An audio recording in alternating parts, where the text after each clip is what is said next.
Hello, my dear students. Today I am going to start my first lesson on my new YouTube channel. It is named English Planet. Please subscribe my channel and click on the bell icon and please follow my classes. Our today's class is on a very good poem. Our favorite poem. It is named on the grasshopper and the cricket. It is written by the famous romantic poet, the famous poet John Keats. This poem is in the syllabus of CBSE board class 7 or 8 or in some other syllabus. So let us start to explain and deeply go through the meaning of this poem. Okay, dear students, let us start. First of all, we can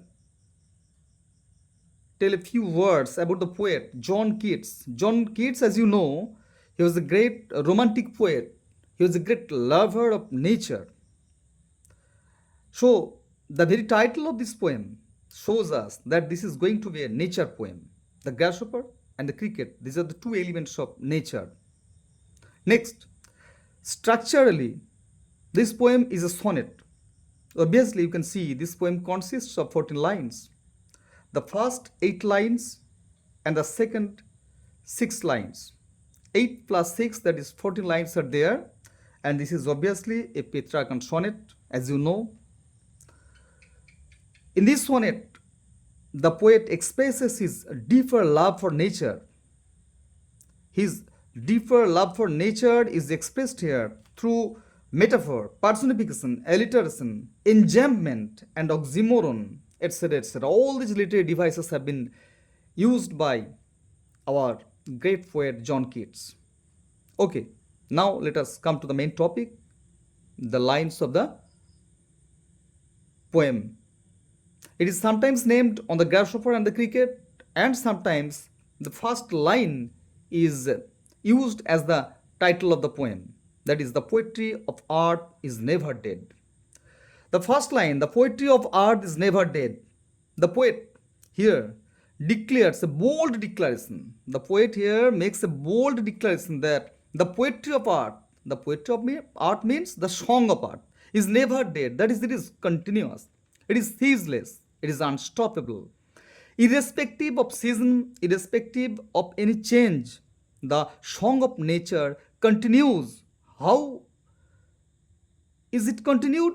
It continues through its elements. Let us find what is going to happen there. The poetry of art is never dead when all the birds are faint with the hot sun. So, the poet is going to speak about the summer season. When all the birds are faint, faint means feeling weak, exhausted, with the hot sun, that is extreme, the extreme temperature of the sun makes the bird faint, and so they stop their song and hide in cooling trees. When they are suffering from extreme heat, they hide themselves in cooling trees. What is the meaning of the term cooling trees?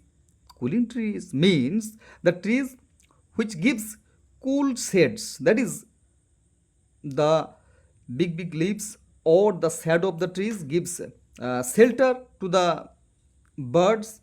So the poet calls, and they hide themselves in cooling trees. When this is the situation, that in extreme summer all the elements of nature are exhausted, then what happens? Who carries the song? A voice will run from hedge to hedge about the new mown mead.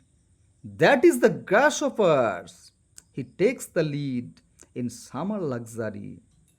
So when all the birds are faint and exhausted, then the lead is taken by none other than the nature's element grasshopper. Where from does it continue its song? It continues its song from hedge to hedge. The poet says, a voice will run, that is the voice of the grasshopper. It runs, that is the poet, that the grasshopper continues its song from hedge to hedge. What is hedge? Hedge means a line of bushes of small trees planted on very close together. So from hedge to hedge, from bushes to bushes, the grasshopper continues its song. And also from the new mown mead. Mown means that is the shrubs or the plants are sometimes cut down in the mead means meadow, means meadow. So in the meadow where the plants or the grasses have been cut, there also the grasshopper goes to deliver its song. That is the grasshoppers. Yes, that is the song of the grasshopper. He takes the lead. He is the leader. When all the elements are exhausted, tired, excessively because of the extreme heat of summer, then he takes the lead. That is, the grasshopper takes the lead. In summer luxury, yes, it is his luxury. He takes no care of the temperature. He is not exhausted.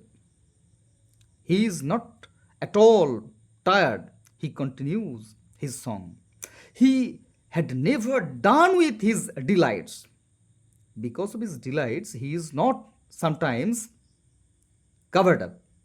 He is never done with. Done with means he himself is not lost in case of delight. That is, in the matter of delights, he never fails to continue his song.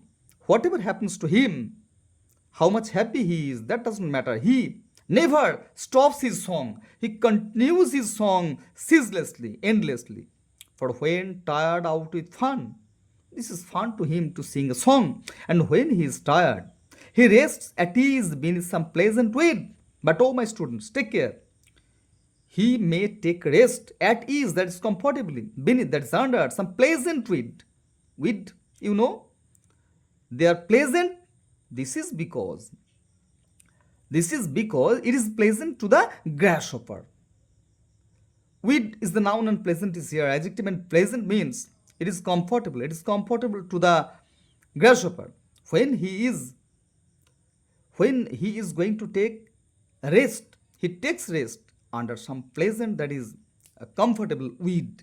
So in this octave portion, in the first 8 lines of the sonnet, we find that the poet here explains very clearly that the song of nature in very hard season, summer season, continues. When the birds are tired, birds are mainly responsible to continue the song of the nature. But when they are tired, the lead is taken by none other than a grasshopper. So grasshopper here is the representative of the summer song of nature. Okay, it is clear. Now the next stanza, that is the sestet part. Here the poet says, the poetry of art is ceasing never. Ceasing means to stop, stopping. The poetry of art, that is the song of the art, is unstoppable. It continues without any stop, without any cessation. On a lone winter evening. So in this stanza, the poet goes to speak about the chill winter season. In the first stanza, the poet says that in the scorching heat of summer, the song of earth is continued by grasshopper. Here, he says that when it is chilling winter, all are taking rest comfortably in their home. Then, who takes the lead? Who continues the song of nature? On a lone winter evening when the frost has wrought a silence. Here, the poet has given a beautiful description of nature. The frost has wrought a silence. Frost, you know, when ice falls, has wrought a silence. Wrought means made or done. Made or done, that is, has wrought a silence. That is, silence has been caused. Silence is caused here by the frost. When it is chill winter, the frost is everywhere. Then there prevails extreme silence. In this situation, from the stove there sails. Stove means here the cooking place. Cooking stove, you know all. Beside the stove, there comes out a shrill voice. Shrill means unpleasant, high-pitched sound. Unpleasant, high-pitched sound. So shrill voice, whose voice? Who is that? It is the cricket song. So in winter, we all think that nature is sleeping, but no, no. The cricket, it is just beside the stove, and it continues its song, the cricket song in warmth increasing ever. Yes, when the cricket sings, it gives warmth to the human being who is taking shelter in the cozy, comfortable room just beside the stove. Why has the poet mentioned this word stove? Because in the Western countries, as you know, people keep their room temperature control by burning their stove. So there is some comfort, and the cricket takes rest beside the stove, and from there it continues its song. And the poet says, in warmth increasing ever. The cricket song in warmth increasing ever. That is, it as if its song continues, increases the warmth of the atmosphere, of the situation, and seems to one in drowsiness half lost. Suppose, here's a picture, here's a dramatic situation. The poet says that suppose beside the stove a man was in drowsiness. He was taking rest in chill winter, and perhaps he was in drowsy mood. Suddenly he woke up and he heard the song of the cricket. He heard the song of the cricket. But the cricket song seems to him to be the song of the grasshopper from some grassy hills.